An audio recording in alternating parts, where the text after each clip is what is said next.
As you know, I appreciate history. I read a lot of history. I've read a lot of books that most people wouldn't consider interesting at all, but I enjoy them. But one of the things that you notice about history is that it is often, quite literally, his story. Most of the people being quoted, most of the people being talked about, most of the people being profiled are men. That's the way history has been for some time. It was mostly written by men about men. If you find that shocking, you don't know human nature all that much. But if you look at the Bible, you see that the Bible is a bit of an exception to that rule. Let me just run down the list of important women in the Bible. Not all heroes, not all people to emulate, but they're people that had an important role, a decisive influence at times. Beginning, of course, with Eve, and then you see Abraham's wife Sarah, Rachel, Moses' mother Jochebed, Samuel's mother Hannah, of course Delilah on the opposite ends of things, Deborah, one of the judges, Naomi and Ruth really starring in that whole book of the Bible, Bathsheba, Jezebel, not the name anybody uses anymore, Esther, of course, the only book of the or one of two books of the Bible named after a woman, and Esther, a huge role there. And then, of course, in the New Testament, you have Elizabeth, John the Baptist's mother. You have Mary, both Mary, the mother of Jesus, and one of several other Marys, like Mary Magdalene, and, of course, Martha. You have a good number of characters. Now, it's not 50-50. There are more men talked about in the Bible than women, but it is far more balanced than your average history book. And that, of course, reflects the fact that women are equally capable of both righteousness and wickedness as men. No better, no worse, pretty much the same. As we turn in our text this morning to Joshua chapter 2, we're going to focus in on a woman. And you'll notice that in this chapter, the woman is given a name. We are told who she is, but the two men that she interacts with throughout the chapter, we don't know their names. That's a turn of events you don't normally see.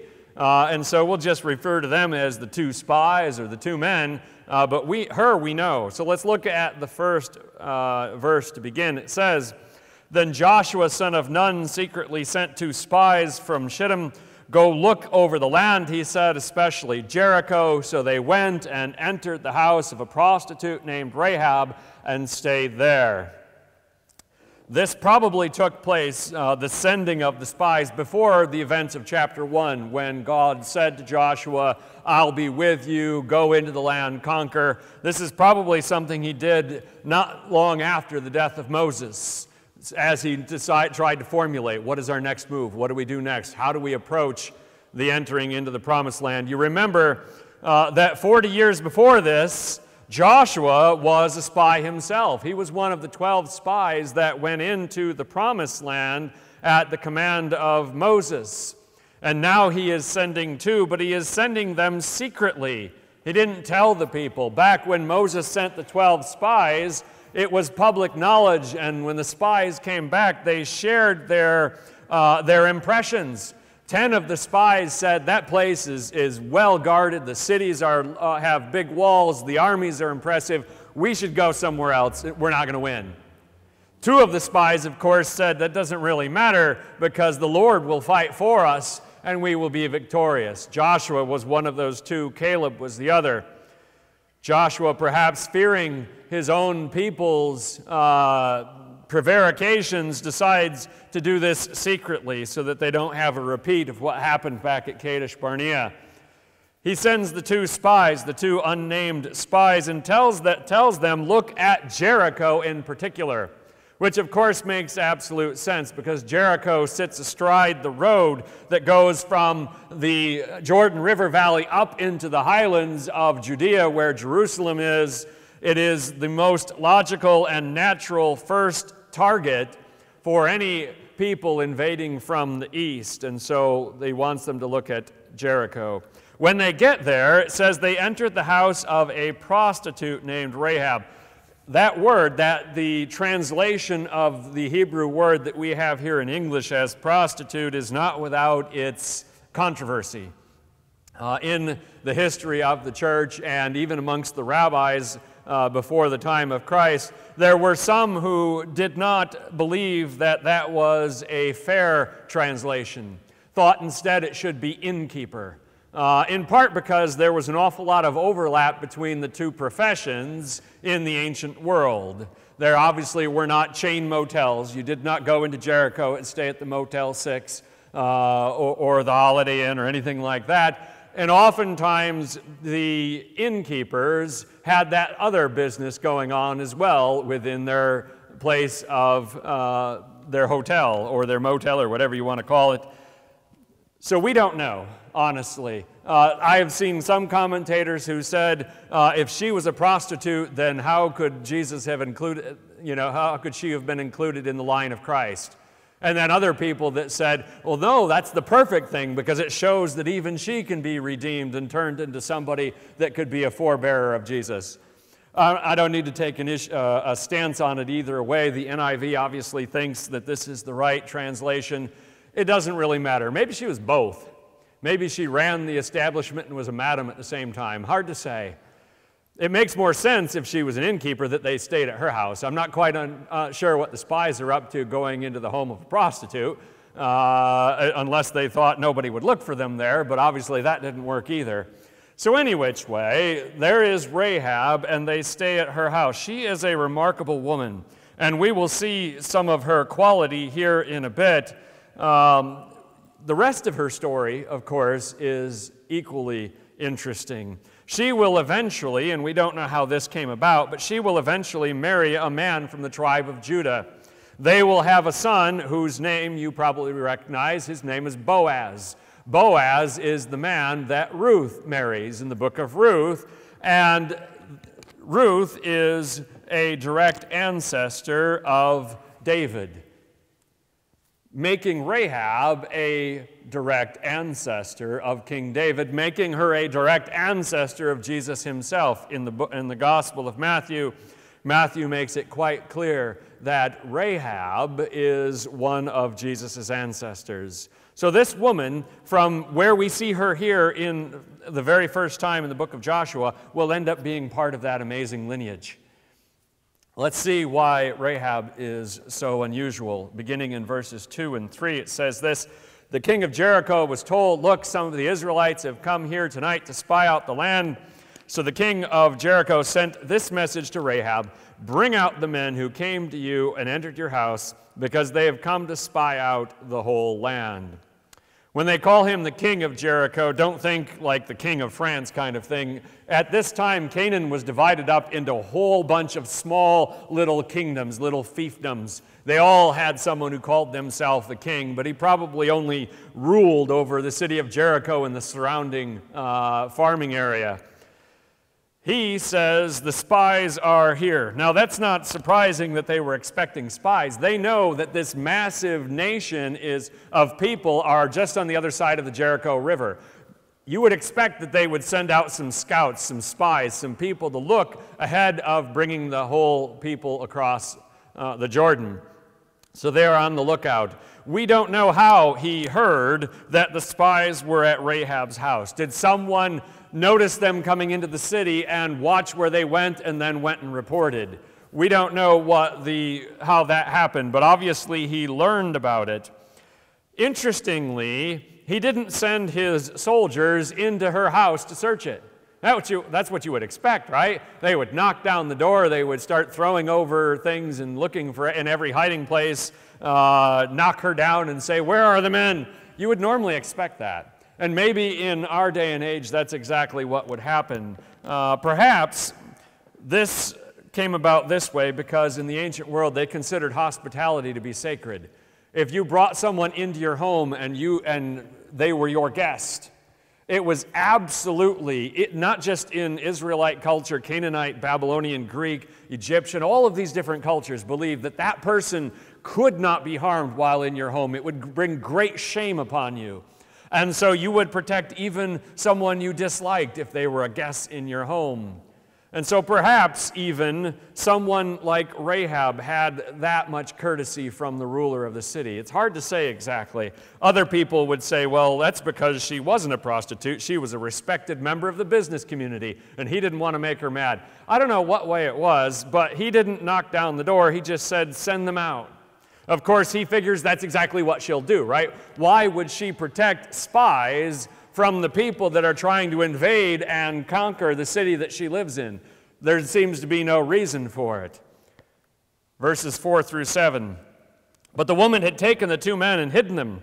She said, yes, the men came to me, but I didn't know where they'd come from. At dusk, when it was time to close the city gate, they left. I don't know which way they went. Go after them quickly. You may catch up with them. But she had taken them up on the roof and hidden them under the stalks of flax she had laid out on the roof. So the men set out in pursuit of the spies on the road that leads to the fords of the Jordan. And as soon as the pursuers had gone out, the gate was shut. We find out that when they came and knocked on her door, she had already hidden the men. Maybe she thought that they were in danger, but she's already made her choice. She's already decided to take their side against her own king, against her own fellow citizens of this city. We'll find out why here in a little bit. And then she, of course, lies. She says, I don't know where they came from. I don't know where they are. They've already left. All right, there's no way you can spin that other than to say it is a lie. And that, of course, has led to people saying, well, what do we do with that? How do we evaluate her lying? Is this an example of what Paul says we are not supposed to do, which is, let us do evil that good may result? Is this Rahab saying, I'm going to lie, even though it's wrong, because it's going to save their lives? Some commentators say, well, she was a Canaanite. You can't really expect more morality from them. But I don't think that's the right way to look at this. The real question is, and this is one that I've often seen put in hypotheticals, is what she did there actually wrong? Was that an evil act? The classic example, the one that you throw at philosophy students when they're a freshman in college, is to say, put yourself in the shoes of a French farmer who has Jews hiding in the barn, and the Gestapo comes to your door and says, are you hiding Jews in your barn? Are you supposed to say, well, I have to tell the truth here, and go and say, yes, they're under the floorboards in the back of the barn? Or do you say, oh, that's crazy, I don't know what you're talking about? What are you supposed to do?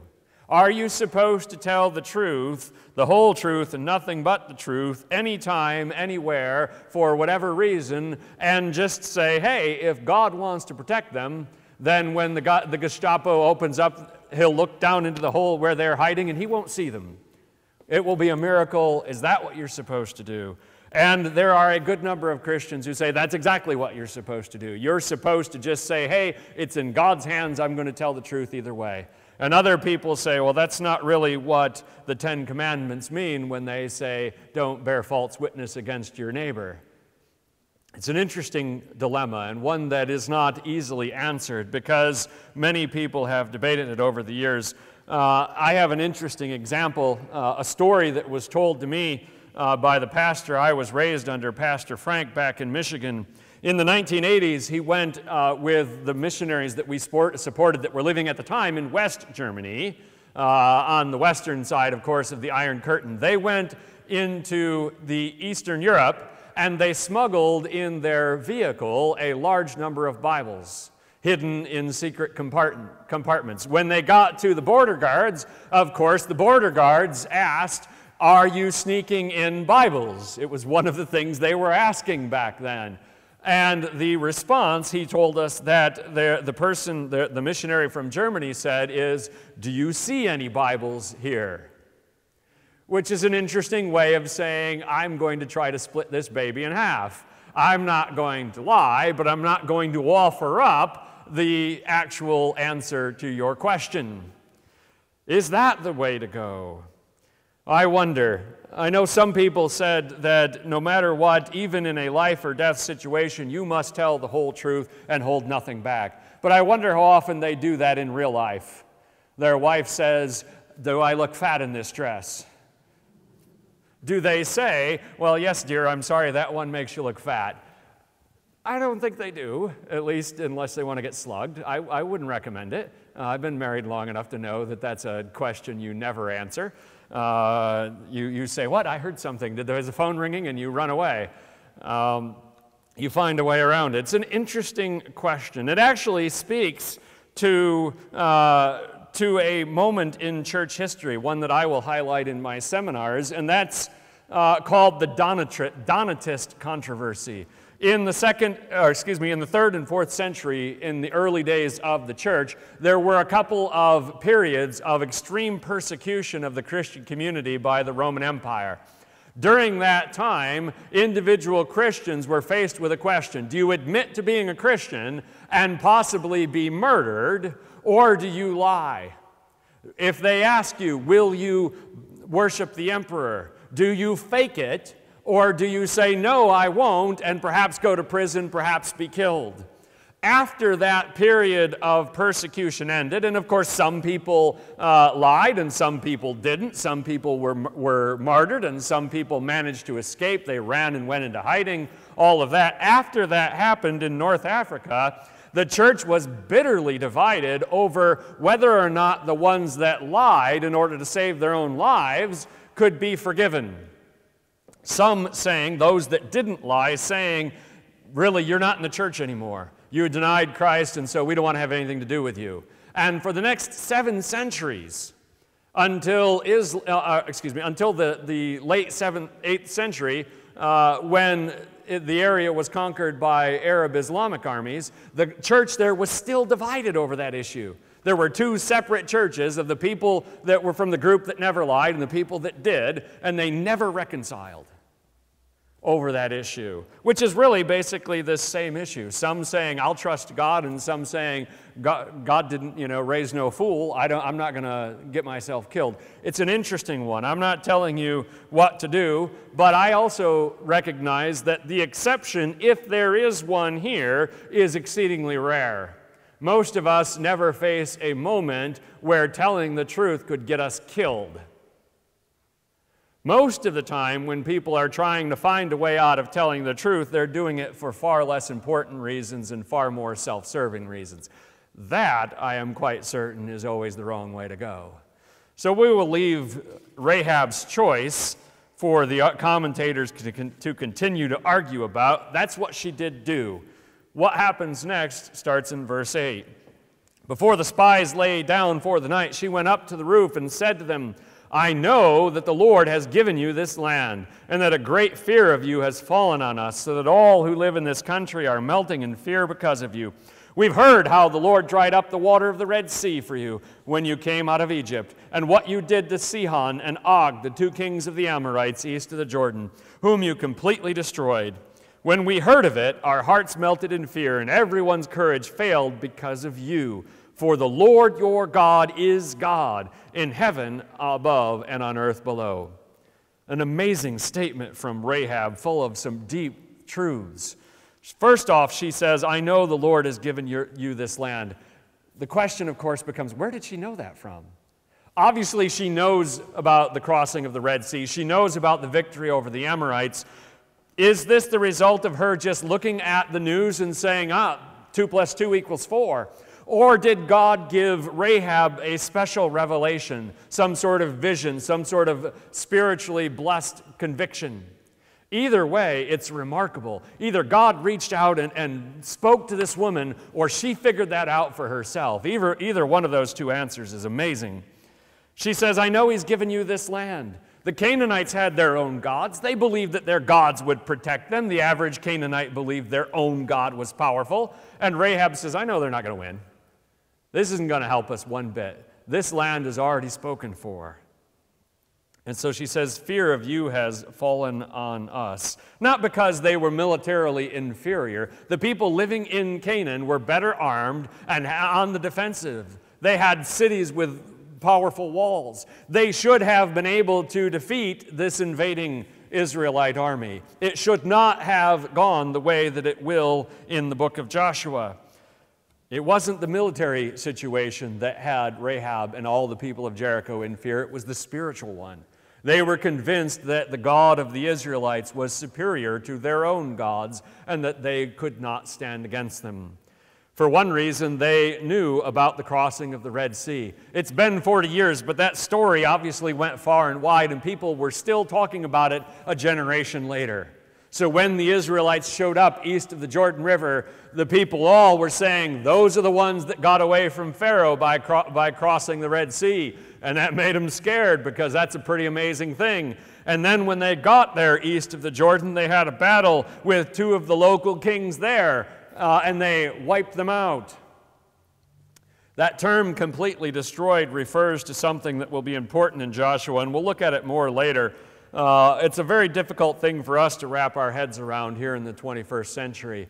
And that is the idea that the Lord told the Israelites to wipe out the Canaanite people, to get rid of them, to show them no mercy, really. Which is really the same thing that he did in the days of Noah, the same thing he did to the cities of Sodom and Gomorrah, the same thing he was going to do to Nineveh before they repented under Jonah, the same thing he did to Egypt, just not quite as much. That is the wrath of God. That is God pronouncing judgment and saying, this people are irredeemable. This culture, this path that they are on cannot be stopped. And so judgment is theirs. It's very hard for us to understand that and to come to terms with that. We'll talk more about it later. This is the first mention in Joshua of that idea. She said, because of you, for the Lord your God is God. The association between the Hebrew people, between the descendants of Abraham and the Lord and Yahweh is so strong that they are one and the same. Which is interesting because most of the Canaanites believed that their gods were geographically limited. They were the God here, and if the people left, the God was going to stay here, going to stay put. But they knew in Canaan that the God of Israel had brought them out of Egypt and was still with them and would continue to be with them. Because they recognized, as Rahab at least did here, that God is God in heaven above and earth below. That's amazing. If you look at the pantheon of the Roman and Greek gods or the Egyptian gods, they had dozens of them. Greater gods, lesser gods, a god of the sea, a god of the dead, a god of the harvest, a god of the moon, all the different gods. And yet Rahab understood something.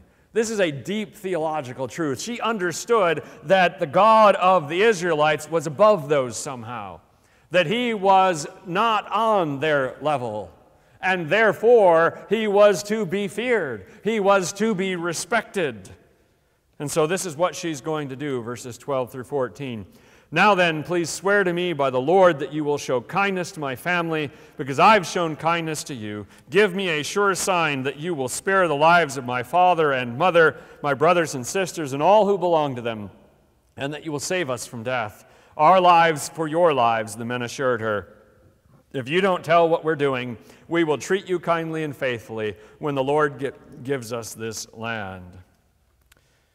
Rahab makes them swear by the name of the Lord, and they certainly would take that seriously. In the ancient world, you did not take the name of your God in vain.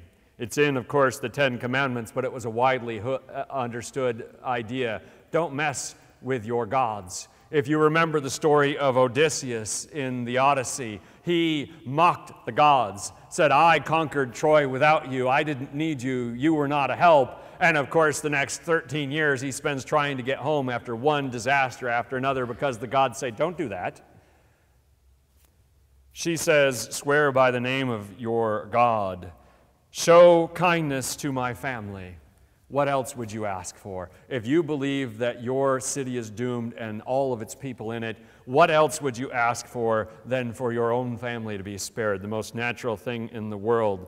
She says, I've shown kindness to you. Kindness doesn't cut it, does it? Kindness is just the tip of the iceberg. She saved their lives. They probably would have been tortured and killed if she didn't save them. So I would call that a little bit more than kindness.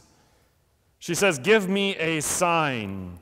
That reminded me of what happened when the angel of death came to Egypt, and they put the blood on the doorposts above and on the sides as a sign for them to pass over. Something very similar is going to happen for Rahab, a sign to spare their lives. She wasn't worried about her property. She wasn't worried about her position. She only cared about the life of her family. We know about what happens to Rahab. Nowhere is it recorded what happens to her cousins, her nephews, her sister, any of that family. We don't know how many people it was. Maybe they had 60, 70 people crammed into her house that day. But she asked, please spare them all. And they respond, our lives for your lives. They know that she saved their lives. One life is worth another. And so they make the promise. They say, we will treat you kindly. How despicable would it have been if these two spies didn't tell Joshua, if they went back to the Israelites and said nothing about Rahab and she was killed? How dishonorable would that be? And so they certainly are not going to act that way. 15 and 16. So she let them down by a rope through the window, for the house she lived in was part of the city wall. She said to them, go to the hills so the pursuers will not find you.